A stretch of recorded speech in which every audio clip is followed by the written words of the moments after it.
Houston Grand Opera changes up the game big time with the old but new opera, The Wreckers, after opening with the traditional La Traviata during its first week.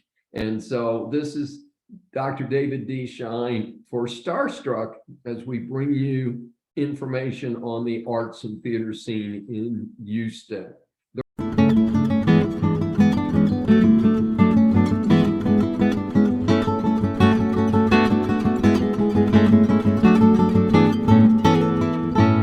According to Houston Grand Opera, this is the first time that The Wreckers is being performed by a major opera company in the United States, despite the fact that the opera was written in 1906, and in my personal opinion, is a very fine opera. And hey, it's an opera that's written and sung in English for a change, and not something we all need to watch the subtitles on the screen to know what they're singing about. So I think that's a positive all by itself.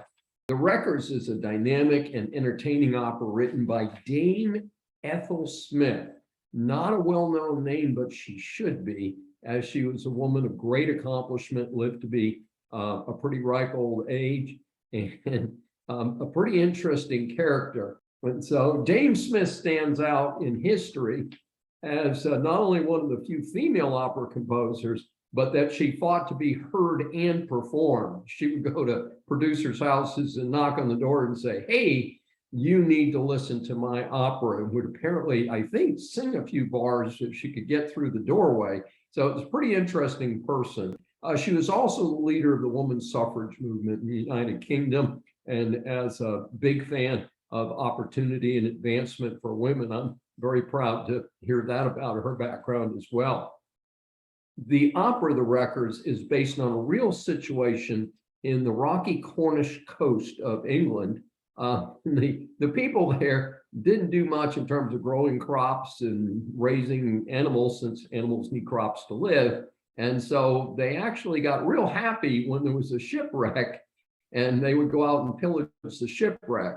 Now, under British law, if any of the sailors survived, you could not take the pillage. You had, it belonged to those sailors, or I guess the ship's owners. But that invites the suspicion that maybe some of the sailors who survived the shipwreck might have been eliminated in order to remove their claim for personal property or ship's property. So it's pretty interesting little innuendo there about how tough these folks were, these village people were, in terms of what they did about the shipwreck.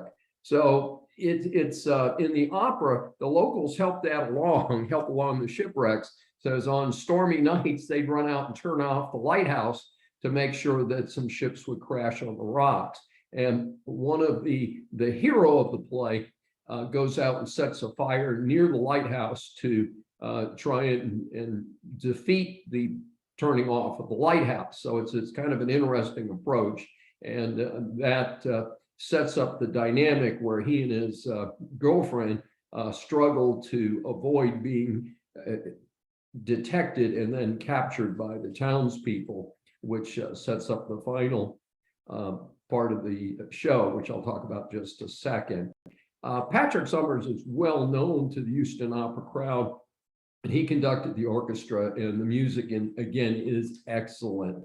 And it's also the choral performance with a very large choral cast playing the villagers in this thing was truly outstanding. It is a very solid and entertaining production, and again, not one that most of us have seen. I want to credit baritone Reginald Smith Jr.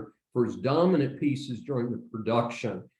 He plays the pastor who, unlike you might expect to try and get the townspeople to be legitimate and not beat up on the shipwrecks, actually claims that God is giving them the shipwrecks so that they can survive. So he's actually on the side of the marauding townspeople, as opposed to the hero and the heroine of the opera. And I also wanted to mention that There were two very fine performances there by soprano Sasha Cook as the heroine and tenor Norman Reinhardt as the hero, both of whom, in typical opera fashion, die at the end. Sorry to be a spoiler, but in operas, they give you a full rundown on the plot before you watch the opera, so you'll be able to figure out what the heck's going on.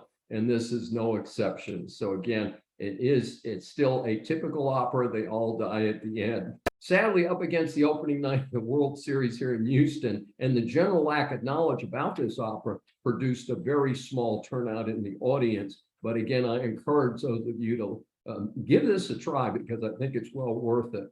I do want to end with my usual disclaimer. I buy all my own tickets. I do not identify myself as a reviewer.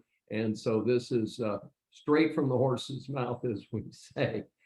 This is Dr. David D. Shine for Starstruck. Thanks for joining us. And if you've enjoyed this, please subscribe on your favorite platform.